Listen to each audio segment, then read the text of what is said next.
Yeah, my name is Andy Buchmann. I'm responsible for the life science business for the COSMO Consult Group. And today we want to talk about chances and challenges for the life science industry, especially when it comes to cloud solutions. Where the boundless opportunities for innovation meets the microscopic wonders of life, the cloud becomes our bridge to unlock the secrets of tomorrow. With that wonderful quote, I want to open our discussion around challenges and chances for the life science industry, especially when they move their business applications to the cloud. Maybe you remember the first steps when cloud starting. It was around early years of 2000 when Amazon and Google starts to develop cloud services, especially for development of applications. And then 2009, Microsoft stepped in and published the first version of Microsoft Azure for development, but also for the usage of in industrial companies. That was a big milestone for the topic of cloud. And after that, we noticed at Cosmo that the usage, and also Microsoft noticed that the usage of cloud services rising up and increased. And then there was another big milestone. It was, in my opinion, was a game changer. Maybe you remember 2020. There was a pandemic, COVID-19, and suddenly everyone had to work remotely. There was a lockdown, and that was really a game changer, because otherwise, without cloud solution, it wasn't possible. It was unthinkable to do that pandemic and to overcome this pandemic. And that was really a game changer, and a lot of companies also started to transform their business. So they developed new strategies. They become more digitally. They transform whole business models digitally, and that was because of COVID-19 on the one hand. On the other hand, it was also because of new possibilities of technologies which are available. And what you see here is that one of the most driver, why do companies transform their business, why need to transform, is the most driver is the availability of digital technologies. And another important driver is the demographic changes. You can imagine if you're a traditional company like pharmaceuticals, and also medical was in the past very traditional, and they relies on very conventional methods how they do their business. And then the demographic change is also important, because the baby boomer generation is now leaving the company, goes to retire, and a new one comes up, and we're hired. And you can imagine if you're not on that level, you are not attractive anymore for new people or for new employees. And that's also a very big driver to be more digitally. And the generations who comes up now into the companies, they were grown up with cloud and apps and all that stuff, so they know nothing than that. So it's also a huge chance for those companies to go into that cloud environment or into cloud platforms. And today we can think about, do we are at the crossroad or not? I personally think we are not at the crossroad anymore. A lot of customers already are on the way to cloud business. They do maybe not fully cloud strategies, but they use applications which running on a cloud. They use for example, Microsoft Office 365. That's my best example. It's one of the most successful solutions from Microsoft, and it's totally cloud ready. It's totally cloud-based software. And in my opinion, they are not on the crossroad anymore. Life science customers, and when I talk about life science, I mean the regulated industry. I mean pharmaceutical companies, medtech companies, I mean biotech, nutrition, cosmetics. That is for us, when we, from Cosmo perspective, are talking about life science, and is that our target market. And also today, and also since years, customers address their requirements to us in that kind of way.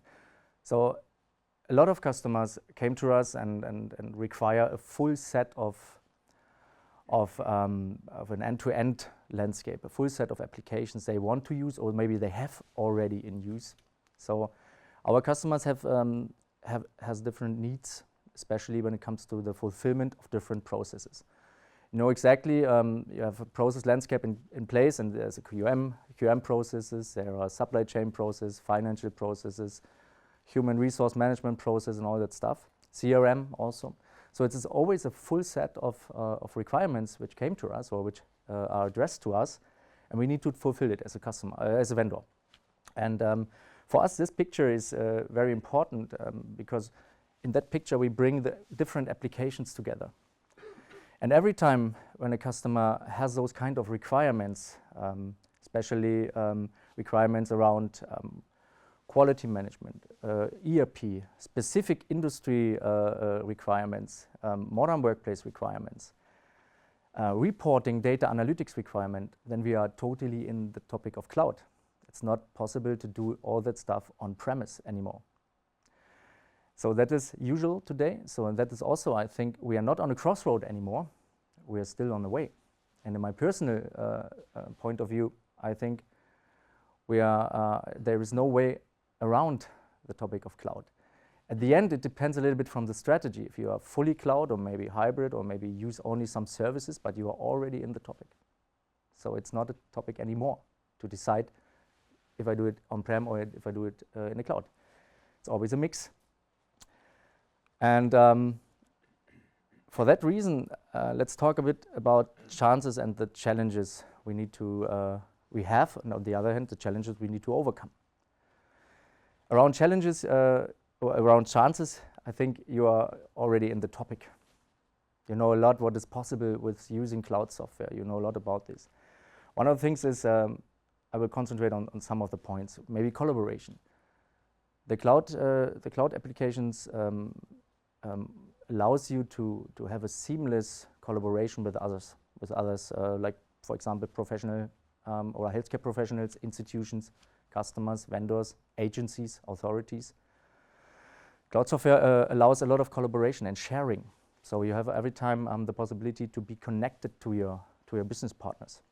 That's one of the big chances. And you remember also when it comes to collaboration due to COVID-19, when we used Teams, for example, for communication, and behind Teams we use, of course, Office 365 possibilities to share documents, to work completely remotely from the home office. And it changed really our way of thinking and the way of how we do our business. Yeah? And this is not possible without cloud solution. The other point is the scalability. Scalability is really a big chance. So when customers grow up their business and they need to grow in their operations, then it is very easily that the applications behind and the resources which are needed can also grow very easily, because you can scale it in Microsoft Azure, for example. You can scale the kind of how much data storage you need, how much performance you need from the system. You can directly react on the changes on the market, on the dynamics. So it's easily for customers to react to those kind of changes. And then the other side, if the business shrinks a little bit, then of course you can reduce the resources again. So you are always in a dynamic flow and to react on those kind of changes. What is also important is you have all the time you have the possibility to access to data when they are in the cloud with any device from everywhere where you are and where you work. And that is also a big game changer when it comes to life sciences. You can imagine the healthcare industry when they have access to all the patient data which are stored in the cloud. Then you can share the data with others. So you can share the data with other healthcare professionals to make maybe a common decision, although you are not in the same room. So you can help patient monitoring and telemedicine and all that stuff which came up in the moment on the market. This is really innovation. And that is because of you have a direct access to all the data. And the data security and compliance Peter already mentioned is a really big topic. And for me, it's unthinkable to do that on premise. Our customers deal very often with very sensitive data, especially when it comes to patient data. You know, there are strict rules given by authorities, and the rules are country specific. You have the GDPR in Europe, HIPAA in US and all that stuff, and also in Russia you have other kind of compliances. And the cloud provider, they invest a lot of money. Peter mentioned it. They invest a lot of money to fulfill those kind of requirements. And you as a customer, you need to be compliant to those things. And and when you do everything on-prem with different business applications, you need to take care to be compliant with those kind of GDPR or maybe data compliance regulations. And that is what cloud provider can give you, especially Microsoft can offer you. You see that also on a slide from Peter, the list of all the certificates Microsoft has and fulfill to be compliant to those regulations. So that's really a chance to step into cloud for the fulfillment of those kind of regulations. Another point is, of course, the cost efficiency. It's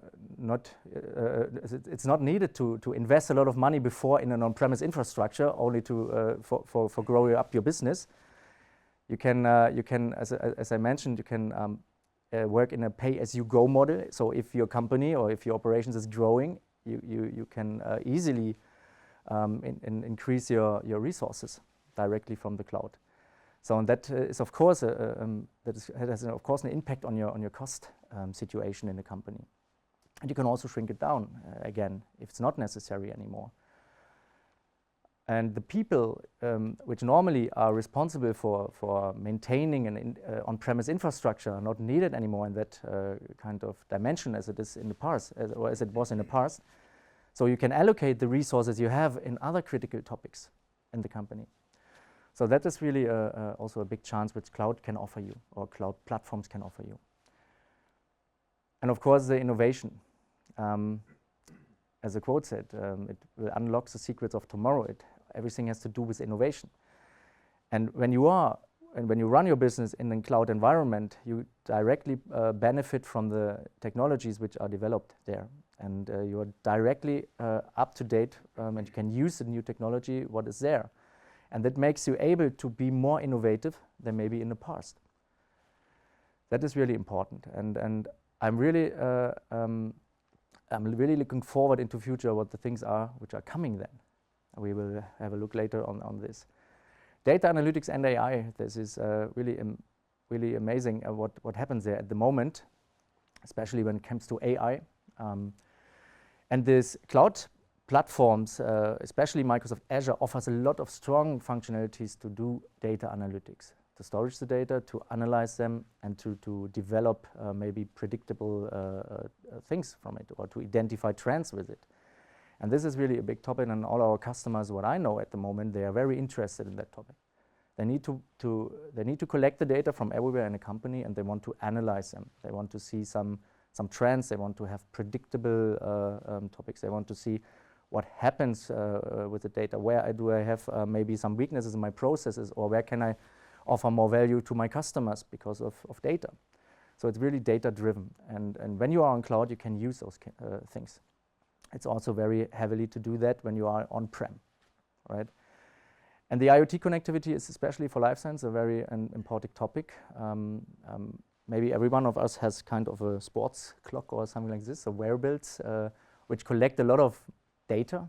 Maybe how good was sleeping for me, or what is my frequency of my heart when I go jogging. So it's collecting a lot of data, and especially when it comes to medical devices, with that data, there is a lot of possibilities to do, for example, monitoring of this data, like patient monitoring, when you are directly connected to the cloud, and the companies are directed to the cloud. Maybe also the doctors are connected to the cloud. They can identify the data, they can analyze them, and can give you a consultation from remote.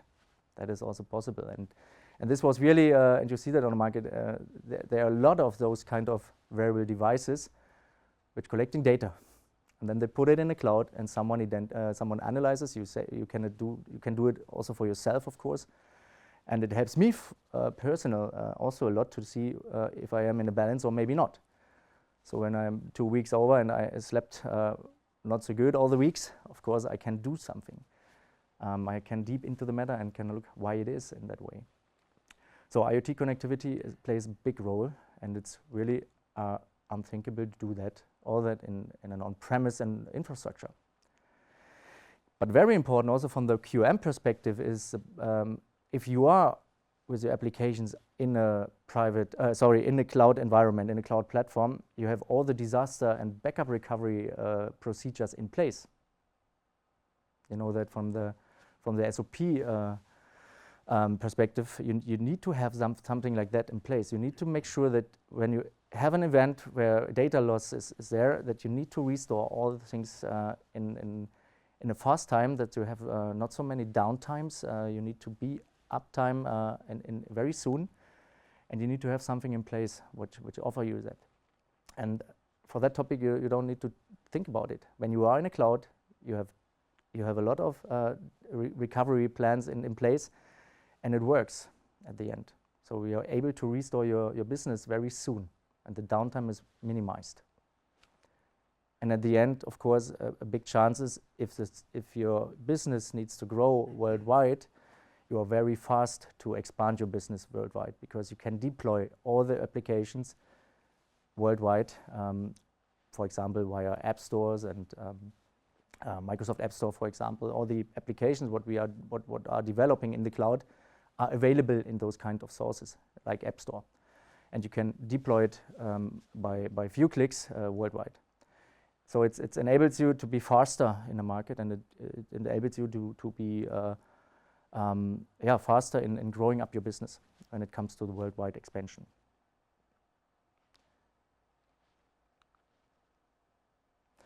But of course, where some light is also some shadow. To go into a cloud scenario, especially for the life science industry, for regulated companies, have some challenges which they need to overcome. And let's talk about this. The most of the challenges, from my perspective, are in the QM part. You know that exactly. So the regulatory compliance, that is mandatory. It needs to be fulfilled. Doesn't matter if you are on-prem, you work without systems, or maybe you are in the cloud. It needs to be fulfilled. And it doesn't matter if you're a pharmaceutical company or maybe a medtech company. You are directly controlled by regulations. And this is not only a law, it's also some guidelines, it's also what your customers from you expect is also a kind of regulation, and then of course your own regulation inside of your company. And there are a lot of requirements which you need to fulfill, especially when it comes to data security, data compliance, encrypting, and those stuff. And the most thing when you move into the cloud, and the important thing is you give up the control. You gave up the control of your system and your environment. But from the compliance perspective, you are still accountable for everything. You are the process and system owner. You need to be compliant. But you gave up the control. You don't have control over the activities around that. So, and that is very important. When you give up the control, you need to have a vendor in place which is qualified for all that stuff. The vendor qualification and the way how you work together with the vendor or with a provider gets more important. And that is what we notice on the market, is that the QM department plays a very big role at the moment. Because at the end, it is a QM decision if you move into cloud environment. It's not an IT decision anymore. It is a QM decision.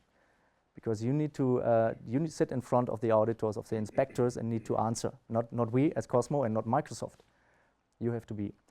And that is really important, because now vendor qualification plays a new role, and also the kind of partnership you work together with them. You cannot switch the vendor from today to tomorrow. It's a long-term partnership, what you need to have in place. And the lock-in of the vendor is one of the most critical decisions what you need to take when you move application into a cloud. Another point is, which is important, is that the regulations which are in place at the moment are not really clear. Maybe I don't think what is your perspective on it, but they're not clear. There's a lot of room for interpretation and argumentation. There are some additional regulations now in place which we can use to be more innovative, for example, in the cloud. They work on it, but the time is to work on those regulations needs a lot of time, and sometimes you are in the middle of an old regulation and a new one, and you need to decide what way I need to go. And this is also a topic where we can help at COSMO, and of course together with you, to find the right interpretation, to find the right argumentation, and to find the right methodology how to work on it. And as you know, that was pretty a game changer also for the medtech companies, since the MDR was go live, is that you need to validate the systems, the critical ones. You need to have a computer software validation in place when you work with IT since the MDR was go live. And it is not only a computer system validation anymore, it is more computer software assurance. It started very early, it started with the development of applications by the vendor. So, and that's also a point why vendor perspective is more important, is to see how we develop software, how Microsoft develops software. So, and that is important. We at COSMO, we have a look onto Microsoft. We check all that stuff on Microsoft, how they develop software. How is the development life cycle? How do they test the software? And the same for you. We're starting with the development of software, and then it is not finished when you go live with a project. It's more important in the operation mode, because then you are affected by a lot of changes. Yeah, it's frequently changes. The release cycles of application in the cloud are very fast. For example, in Business Central, you have 2 major releases every year, and every month a minor release. It's more bug fixing, of course. You can work with risk analysis to minimize the effort, but at the end you have permanently changing system, and you need to react with the software validation perspective. You cannot work with a not validated system anymore. It's not possible. You cannot do that for the past. You need to do it upfront, forward. And that changed a lot the methodology, how we implement software and how we can validate the software. And that is also the reason it is not called anymore computer software validation. It is computer software assurance. Maybe you have followed this from the FDA perspective. And all the new guidelines, they're not talking from system validation anymore. They talk from computer software assurance. And it is an ongoing process, and it never ends. That could be a challenge. Not only for us as a partner, also for you as a customer. And that's also a reason you need to choose the right partner, and you need to have the right partner in place who can fulfill those kind of processes. Another topic is, of course, you have sometimes some technical issues. The technical issues are more around when you want to integrate legacy systems. You have maybe, and that is also what our customers have, they maybe have a manufacturing execution system in place. That's validated, that is a black box, it should never be touched, it works, that is on a shop floor. And then you have maybe a laboratory information management system in place, also validated, don't touch it, it is there, but it is on an on-premise structure.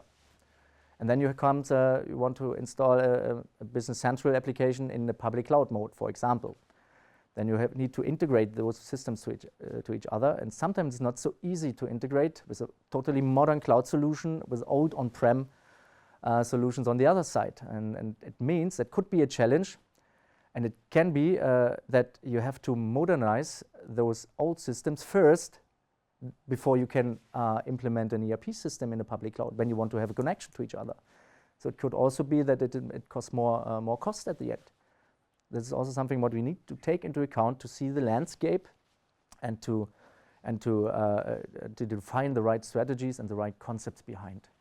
That could be, it's not in every case a challenge, but it could be a challenge. Because when you work with a public cloud environment, you don't have direct access to the SQL server of Business Central, for example. You need to find other workarounds to connect those kind of systems. And when the MES system is a very old one, maybe it's not possible to connect them. Could be.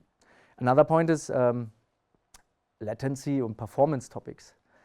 You can imagine when you are in a country, and I see that when I visit my parents, they live in an area in Germany, there's no internet connection in that kind available how we need it. To do remote work from my parents' house is not possible at the moment. So I cannot work from there. So I need to go home first that I can work. So that is also in Germany and also in other countries maybe an issue. So if we decide to go into cloud, we need to check this before to have the right performance in place and the network coverage in place. And also the latency times. We have a customer who works from Germany and he has subsidiaries in US. And the question is, how is the latency time when the US employees are working on a system when the server is when the cloud host is in Europe? Are there any latency problems or maybe not? That's something what we need to take into account. Data volume and scalability. You saw that as a chance that the cloud offers you a lot of possibilities. On the other hand, when you are in a kind of healthcare company and you collect a huge amount of data, of course that is something what need to be in a concept how to work with it. Could be a challenge, but it is something what can be solved very easily with cloud solutions. And then we have some other, I call it other challenges. For example, when you totally shift from an on-premise infrastructure to a cloud infrastructure, then maybe you have some training gaps, skill gap. It's kind of mindset change. And that needs to be solved first. So when we are talking about how we implement software, what can we use, all the possibilities, and you have on the other side someone who is not introduced in the topic, there's a skill gap. What needs to be fulfilled first before we can talk to each other and to find the right way. Otherwise, we talk in the one direction, the other one thinks in another direction. That could be a challenge for us in a project when we work together. Yeah, and the strategy behind all is that we want to have you as a customer on a one version model, always on a one version model. So it's continuous updated software. And especially when it comes to those kind of computer software assurance and a one version model, this is a conflict what we need to solve. Because we need to have the right procedures in place. And one of the topics is test automation. That is a huge topic for customers now when they move to cloud. It's not thinkable to do all that stuff manually. Because at the end, you have not the time for do it manually. 3 months. When the major update is coming, you have 3 months for testing. And if you do everything manually in every process, which is GXP critical, and you need to test it manually, and especially when it comes in summer maybe, or maybe in winter, that could be really a challenge. And you cannot skip an update. It will come if you want, if you want or not. It will come. That is really a topic there. And my favorite challenge is follow the best practice what the provider or the supplier offers you.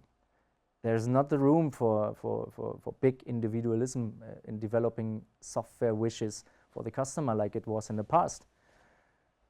And for the vendor, it's a challenge. We need to be able to deliver you a portfolio where we can fulfill maybe 90% of your standard process requirements. And following the industry best practice is, on the other hand, it's not only a challenge, it's really a chance for reinventing the thinking and for the mindset and to be updated on the last version every time. There is no room for big individualism. And that is what we consult every day in the companies, to follow our best practices. And we at COSMO, we do a lot to offer you a good best practice for this specific kind of industry. And we can provide it for different kind of industries. So that is something what we really have in the focus, that we can offer you a best practice approach. And on the other side, it will reduce your implementation time. It will reduce the cost if you are able to follow them. And then it comes to the point when we do that, very often we see that, or we notice that you need to have a kind of change management in place. Could be done maybe by yourself, but I would recommend to do it professionally. Because that is a mindset change when you work in a cloud environment with a standardized solution portfolio, every time updated on the last version, best practice approach. You need to change processes on the other hand. Maybe you need to think about requirements, if this is really necessary, maybe yes, maybe not. Change management could help to define the story and to bring you on the way where you need to go to. And also here is, with COSMO Consult, we have a good offering in place to help customers. And I actually involved in a very huge topic where we do the change management, and I notice it works. It works really, and it brings the key users, the process owner, into another mindset. But it needs a lot of it needs a lot of commitment of the management team, of course. Yeah. At the end, I mentioned it. I'm involved in a big project at the moment, and this is really this was the beginning slide from them when we talked, when we meet us the first time. It's a huge international project, medical device industry or medical technology industry. It is an international project in US and also in Europe. So for us, it's clear when we are in US, when we are in Europe, we need to fulfill different kind of compliance. For example, in the US, we need to fulfill the FDA regulatory regulations, especially when it comes to digital signatures and archiving of data and those kind of things. And CFR Part 11, for example, is one of the biggest topics there we need to fulfill. And otherwise, we have also Europe in place where other regulations comes into place. This customer also required the whole set of portfolio, what you see before in the slide. They require a functional ERP system. They require an HCM, as human capital management or human resource management, a CRM system, data analytics, modern workplace. They have all that kind in place in their agenda. We do it step by step, but everything is in the agenda. So we need to see the full set of requirements. And at the end, the first topic what they put on the plate was, yeah, and we want to do it in the cloud. And we want to do it that you manage all the stuff. We want to reduce the validation effort because we believe in you. You test the software first before it comes to us in the way. And we want to have a core concept. We want to work in all the plans in the same way. So there are different topics which are challenging us. And this slide was for me especially because what you see is from 7 of 10 critical business needs where we are measured with is QM. And you see how important is QM when you go into cloud. So and that is what we really notice in every kind of project when it comes to cloud discussions. QM needs to be there. QM at the end needs to take the decisions.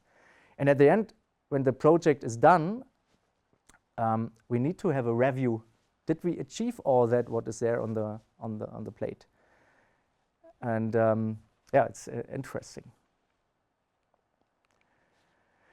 And for that, we need to have procedures in place and concept in place that we can overcome those kind of challenges. So, and it's not new for us. We do that since some years now. But also, we need to reinvent ourselves all the time. We need to work on an optimization implementation methodology. We need to bring it really together with the validation topic. It's not a separate topic. It needs to be together so that we can overcome those challenges. And the first thing is how we can overcome it from the first side, from the regulatory compliance here. The first thing is the supplier topic. Supplier topic is one of the most important when you start. You need to qualify the supplier first, that you can make the right decision. And you need to have a deep look into how we do our stuff, especially when it comes to the cooperation with Microsoft. So COSMO, for example, qualifies every year the Microsoft Azure services. We do it document-based because we cannot go to Microsoft in the plan and say, okay, let's make an audit. Please show me all the stuff. We do it because of all the documents they have, and they have really a lot. A colleague of mine do it every year, and he took more than 10 days for that to verify the version from last year to this version. What changed? Is everything in place? Does it meet our requirements? That is really a big work what we do, and you as a customer can rely on this. You can use our qualification from Microsoft stuff for the Azure services when you're in cloud, and then you can have a look on this, can review it, and maybe you can check it, or you can do additional questions on this. And the Trust Center and all the certificates, what you saw before, there is a lot of work what Microsoft is doing to fulfill requirements from the GXP side. And from compliance side, GDPR compliance side, data security and all that stuff, the certifications from the ISO, what you saw, they have different certifications in place, and all that will help us to be compliant and to work in the cloud, and it will help us to qualify the vendor. And it is not a vendor-customer relation in those kind of projects. It is really a partnership. And that is what I recommend all the customers before when we see us. It doesn't work when we are in a vendor-customer relationship. We need to be in a partnership, in a very trustful partnership, because we are partnering for a long time. And at the end, you can rely on references and on certificates the vendor brings with it. So references, of course, successful customer stories is one of the most strongest things where you can rely on. You can talk to our customer references, you can ask questions, and they will answer you. And the other topic is, what certificates do we have in place, Microsoft and also COSMO. And that helps to be on a secure side when it comes to the vendor. And the authorities, and this is what my recommendation is, follow the actual guidelines, and especially see what happens on the market with new additional guidelines. For example, when you see maybe you know that, the GAM Good Practice Guide Enabling Innovation. It is an additional document to the GAM 5. The GAM 5 is very old-fashioned. The GAM 5 itself is not working so good when it comes to cloud environment, because it is more an initial validation approach, and then you have, of course, some operational procedures in place, but it don't help you so much when it comes to cloud environments. And this guideline, the GAM Good Practice Guide Enabling Innovation, is made for cloud business. When medtech or pharmaceutical companies run their business application in the cloud, then they should read those kind of guidelines. So that means you need to put regulatory affairs in the project. Not only QM, also regulatory affairs is one of the most important roles before it comes to a decision, because they need to understand how the things are going, or how the things needs to be in place before you start to implement anything. And that is what we see. That is something what we need to really address it first, because sometimes we have, when it comes to the first meetings, there is IT, management, key users, we talk about functionality, where we want to go to. I think the first question is, what do we need to achieve? Where is our direction, where we want to go? And when cloud environment is some of the goals, then we need to put in the first meeting the QM stuff into place, and also maybe the regulatory affairs stuff. And from the computer software assurance side here, the approach has changed from a classic V model to a continuous model. So you need to have a procedure in place which is continuous, which allows you a continuous updating. Otherwise, you couldn't fulfill it. The other thing is, you need to avoid paper. In a continuous model, it don't work with paper. Especially when you are a multinational or international company, and you need to transfer paper from the one side to the other one only for signing or something like this. It doesn't work when you are paper-based, so be as much digital as you can. And this is really one thing which is involved in the computer software assurance program. And very important, implement critical thinking. Every time when you can, think critical. Think it is a GXP critical topic. If yes, okay, I need to go that way. If it is not, okay, I rely on the supplier, because he has done everything when it's not critical. But when it is critical, GXP critical for you as a customer, then you need to do the stuff what you have to do. Yeah, and especially when it later comes to the testing, you can really reduce all the effort for the computer software assurance when you have critical thinking in place. And it will reduce the effort on a maximum. But you need to bring it into every decision. In every department, everyone needs to be onboarded on critical thinking. And then you can also use that at arguments because of inspection, when you said, oh, I didn't test it with a test script because for me it is not critical. Nothing happens in kind of product safety or maybe patient safety at the end. That's not a critical process for me, and that's the reason I haven't done the stuff. When you are clear in the argumentation for it, the inspector will understand it. Maybe he will ask, but at the end, it's your decision for you. It's not critical.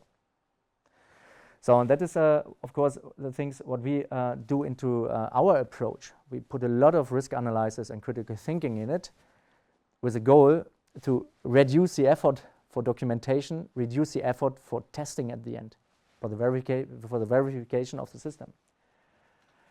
And everything what you do is data and requirement lifecycle driven. It is not enough that you at the end document what you have done. You need to follow from the beginning of the requirement to the end of the requirement. From the beginning where data will be created to the end of the data. You need to always be compliant to the life cycle, and you need to have the fully life cycle monitoring in place. What happens when? It comes to data and also to, of course, to requirements. That is something what you have to be, or where we can integrate to overcome those regulatory challenges. And the most important one is when you are on cloud business, you need to implement test automation. And it's not enough code-based test automation from the software vendor. It needs to be a key user-oriented test automation on the surface of the software, from the perspective how the user is clicking the software. It is a GUI-based test automation, not only a code-based. It doesn't work. Code-based is not enough. When the surface is changing, the code-based automation will not recognize it. When the button from the right side is now on the left side. That's not something what you can cover with code-based test automation. So you need to have a GUI test automation in place. And it costs money, of course. It is an invest. It is a kind of strategy. But at the end, when you are in an updating and one version model, you can run it all the night, all the day, several times a day. You can run the test automation. And you will see if there are any changes or problems or not. And when there are problems, you can react directly. So it's very important, this topic. Yeah, and we saw that on the slide from Peter also that, of course, regulatory compliance needs to have a lot of certificates in place, needs to have GXP compliance in place, especially when it comes to CFR Part 11 and all that stuff. And this is what you need to check with the vendor, what he can offer you. What about the software? Is the software, or can the software support the CFR Part 11 conform? Can support it, those kind of supplies. It can never be fulfilled by the software itself. That is clear. Similar to every other kinds of those directions, is every time a mix between software capabilities and the process and organizational stuff. And sometimes I'm wondering, because sometimes in requirement specifications the software needs to be compliant to CFR Part 11. You can say no. It cannot be compliant to CFR Part 11 because you as a customer needs to do a lot of stuff from the organizational stuff, organizational side to be compliant. So it's always a mix. We can support a lot of those requirements, but we cannot fulfill it from the software perspective. Yeah, validation, we talked about this. It is a change. It is a change from an original approach, like the V model from GAM5, you know that. You follow strict the rules. First you have a validation plan in place, maybe you have a business process landscape in place, and then you do a lot of stuff around risk analysis for the processes. You go deeper into the requirements, you need to have a URS in place. That doesn't change. You need to have these documents today also in place, but you will not end here. You have no finalization. Yeah, at the end it is an ongoing process. We can do an initial validation, and then we move into an operational process. And if you be more agile, if you be more innovative, and also with the implementation of the software, and our customers required it, they want to have an agile approach. They don't want to have a kind of a waterfall model or something like this. They want to be more agile.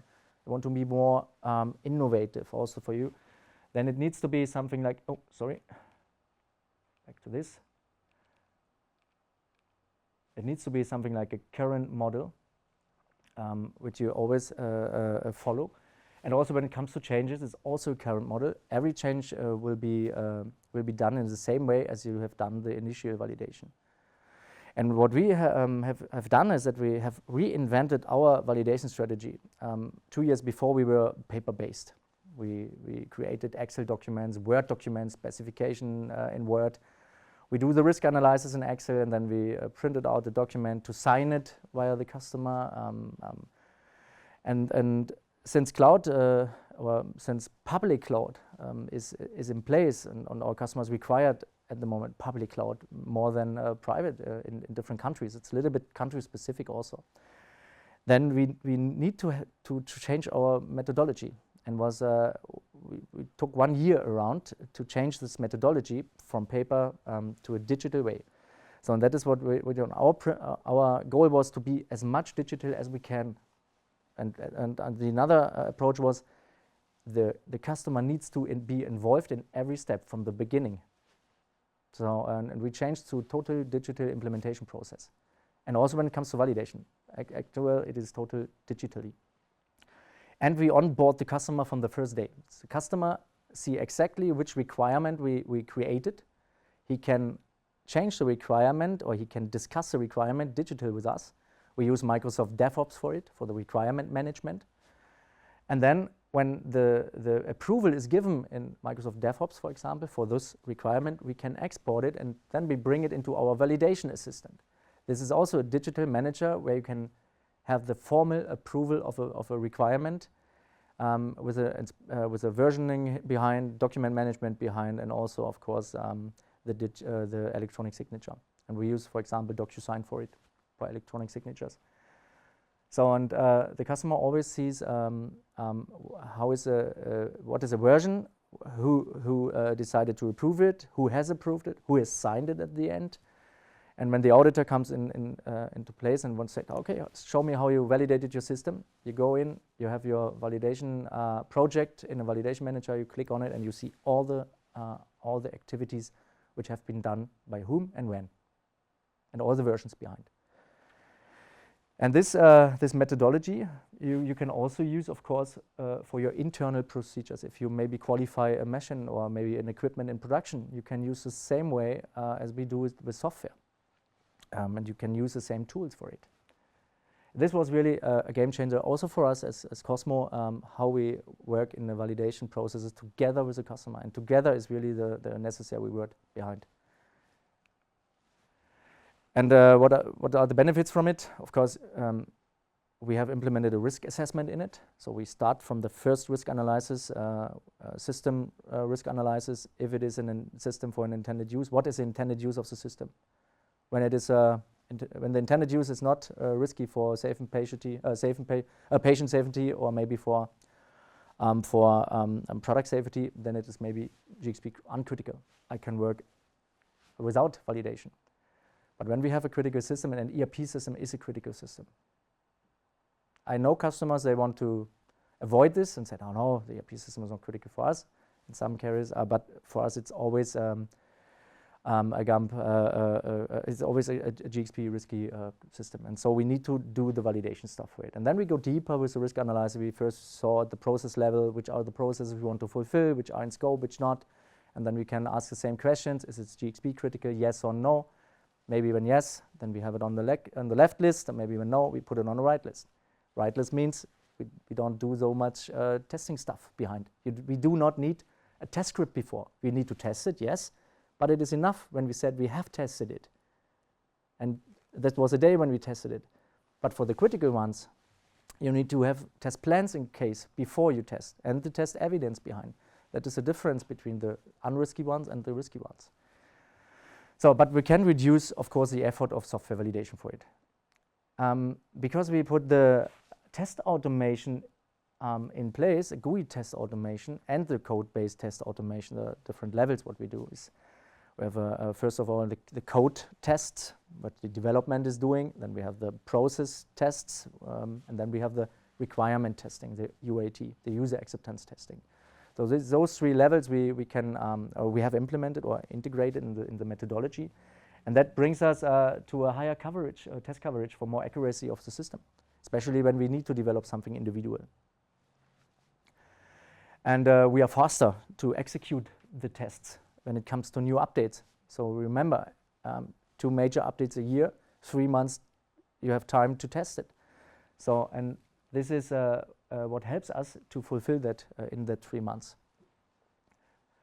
And that's also in the project what I mentioned before, is test automation is one of the biggest topics after go live, to do the regression testing for the whole company, for all the 5 sites, 3 in Germany, 2 in US. They work with a core model. So we need to test the core first with test automation before we can update something, or before we can deploy a new functionality in one of the sites.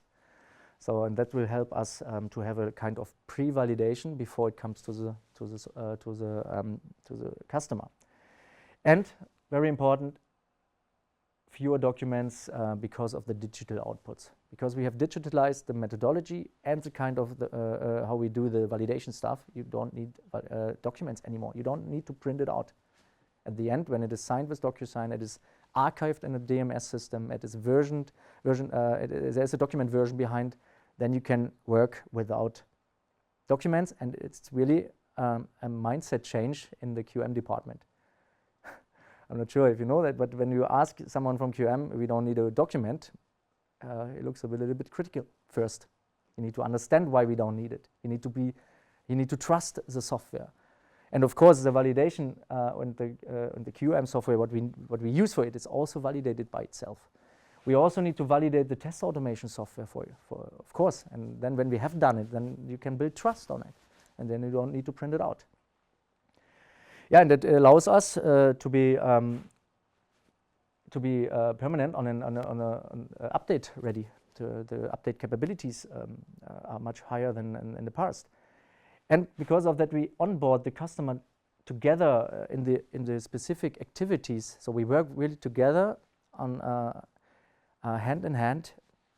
That allows us that we have a very close cooperation between the validation experts, the implementation experts, and the customer experts.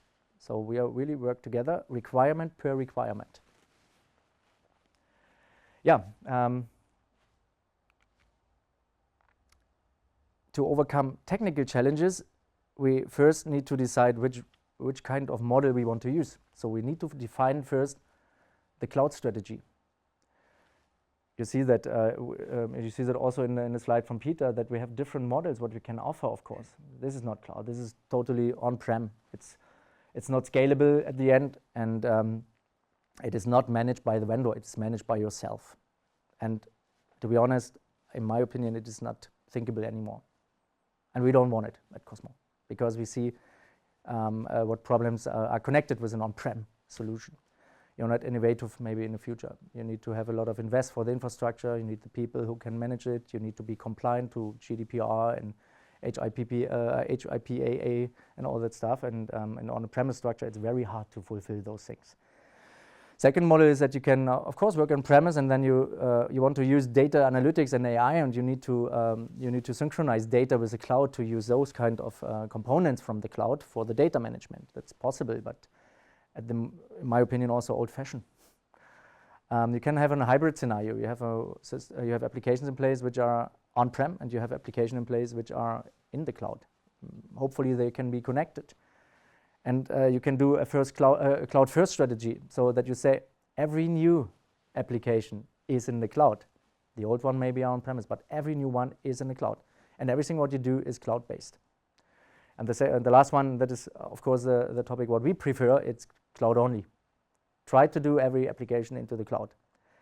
And then, and that is also important, it don't need every time a public, don't needs to be a public cloud. It can be also a private cloud option. And that is something at the end the customer needs to decide. If he's able to do it in a public cloud, then he needs to know the risky things around it, about the compliance and all that. Or the customer's policies or strategies, no, I don't want to use it. I want to use cloud, but I want to use it dedicated for me as a customer. Then it's more a platform as a service, not a software as a service. At the end, it is also software as a service, because you open your internet browser, you use the software as you want, but it is managed by someone else, not by Microsoft. In that case, it is managed by us, and for that we have a COSMO Cloud offering in place, which is very strong, and it is still at the moment, the preferred model for our customers. But I think, and that's also where we want to drive the customer, into public cloud at the end. Because it's also connected with some costs. When we do the service and the managed service, it means it costs also resources. And the COSMO Cloud has the advantages that it is It is an environment for every tailored software what you want to use, and also for the on-prem, what you maybe have today on-prem, you can run it in a private cloud mode. You have direct access to you have no restrictions and no functional restrictions in it. It is totally managed by COSMO, so you only need to qualify us. We do the rest with Microsoft. That is really an advantage for our customers to say, oh, okay, I can audit COSMO Consult. I cannot audit Microsoft, but I can go to COSMO when they use that model. And then it's COSMO your provider and your supplier. For us, of course, it's a challenge. We need to fulfill all that stuff, and we need to have a good documented cooperation with Microsoft. And that's the reason we do the Azure service qualification every year. We do that effort every year to see what happens with Microsoft. And when we have topics with Microsoft, we need to clarify it and find solutions for possible gaps. And this is important. You have no restrictions on functions and models, so you can run every kind of software in those COSMO scenario. We call it cloud for everything. And we use the public, or we use the resources from Microsoft. We use, of course, Azure resources. We use all the capabilities around security, access control, disaster and recovery procedures. That is what we use. The only difference is we are between Microsoft and the customer, and we have a kind of platform as a service offering. And the other thing is follow the best practice approach. One of my recommendations that is only possible when we are able to deliver those kind of portfolio to customers. And we are able to deliver those kind of portfolio. We are able to deliver the end-to-end landscape what you see before. It doesn't matter if it is a CRM system, or it doesn't matter if it's an HCM system, it is modern workplace, it is data analytics, it is ERP, it is a special industry flavor what we need to give them. And we have, of course, for the life science industry, based on Business Central, those kind of model in place.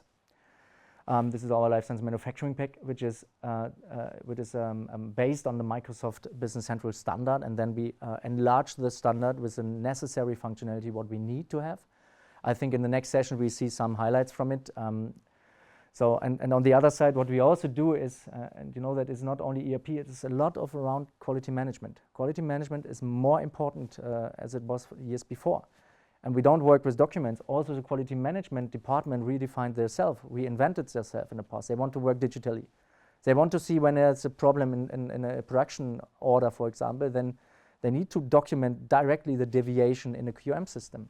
They need to directly install some measures to correct something, to have a CAPA process in place. And not on paper-based, it should be digital, but it should be connected to ERP, because most of the deviations in the supply chain comes from are connected with the ERP system, because the supply chain is running in an ERP, and where something happens there, and then it needs to be done in the QM, and also there needs to be an interconnection between both systems. And also the document control topics which are connected to it, the SOP management, for example. Yeah, the versioning behind, the audit trail topics, all that stuff needs to be connected, and for that we are well prepared.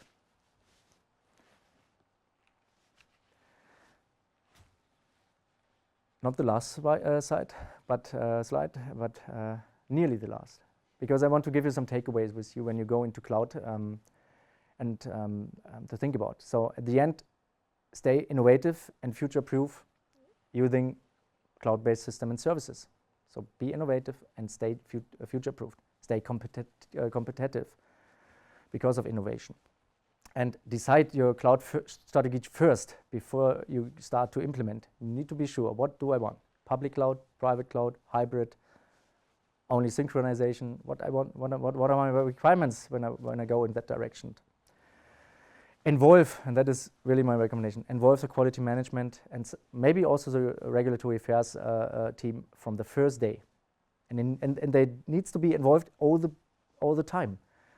Because at the end, they approve the documents, they approve the validation, and they say, are you able to go live or not? Is the system validated or not? They need to be involved very strong and from the first day. And it's also always an advice when I talk internally to COSMO, to the sales department, when they go to customers, the first meeting when they talk about strategies and where it's going to, need to be involved the QM department also on the table. They need to sit on the table. Otherwise, you define a strategy in the first meeting, And then in the second one, QM can say, no, I don't go that way. Yeah, build strong and very trustful partnerships with your vendor, with your supplier. It's not a supplier-customer relationship. Of course, at the end, yes, but it needs to be it needs to be a partnership. Because we will find some issues we have in different cases, maybe issues on the customer side, maybe also issues on the vendor side, but the solution needs to be worked out together. Otherwise, it's not helpful. Yeah, and then follow a continuous software validation approach and install the critical thinking as much as you can. Always, when there needs to be when there needs to be a decision, think critical on it. Is it really a GXP topic or not? Critical thinking is not only GXP critical thinking; it's also business critical thinking. It's both. It's up to the customer who where the decision is, what is critical for the customer and what not. And mostly it is the GXP side, of course. And when this is a GXP critical, you need to follow the guidelines. And be much digital as you can. Avoid paper. That's really my recommendation. We have wonderful software solutions in place where we can work with. And the methodology, what we have installed for life science is digital. And we cannot work without it. When the customer said, no, I don't want to work with DevOps, we really need to ask us, is that the right customer for us? Because we cannot work without it. It is our basically stuff what we need to fulfill at the end. It's our approach. And invest in test automation strategy for the validation and to be on that topic always ahead to stay update ready. And it doesn't work without test automation. And of course, test automation costs money. But when there is installed and when there is in place, you spare the money because no one needs to test it manually. You spare a lot of resources when you have test automation in place. And you can run it all the time. You can, in the morning when you switch on the software, you can be ensure that it is validated. You work with a functional system. And when an update is coming, the software, the test automation can run overnight or maybe in the morning to make sure that the update works well. Yeah, and follow the best practice approach. It's really my favorite. We don't want to develop individual things for the customers. Of course, sometimes there are topics because there's a specific and critical process where the software maybe is not ready for, then we need to think about it to develop something. But we don't touch the standard of Business Central. We develop as a separate app for the customer. But do that less as possible because when every time an update is coming, of course, and the data structure maybe will be changed, then you have maybe a problem with the customized app. So, and when the customized app is very small, then it is easy to update also the customized app. But when we have a big issue there and a lot of individual customized apps, and it could be a topic for the update, of course, when something is changing in the basic structure. And then it costs a lot of money to update it. And the customer asks it, hey, I'm in the cloud. I want it to be on the last version. Why I need to invest so much money for it? Yeah, because you have an individualized system next to the standard. And that is what we need to avoid. And for us, it's a challenge because if you do that, you need very educated and well-educated consultants with a good backbone. We can stay in front of customers and say, no, we don't do it. We don't do it, why? And that's an approach and also a challenge for us, of course. Yeah, and at the end, if possible, try to onboard when it depends from the size of the project, what you want to do and how many changes in it and mindset change and so on, onboard a professional and companion change management. And also COSMO can offer those kind of specialized teams which do that every day. And we have implemented this in our international project and I see how it works. It works really good, really good. I can recommend it to implement those kind of team. They do the stuff beside the ERP's implementation.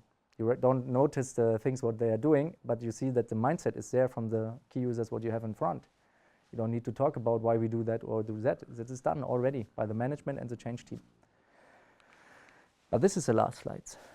So where the boundless opportunities for innovation meets the microscopic wonders of life, the cloud becomes our bridge to unlock the secrets of tomorrow. And the fun fact is, this slide is done or is created by AI.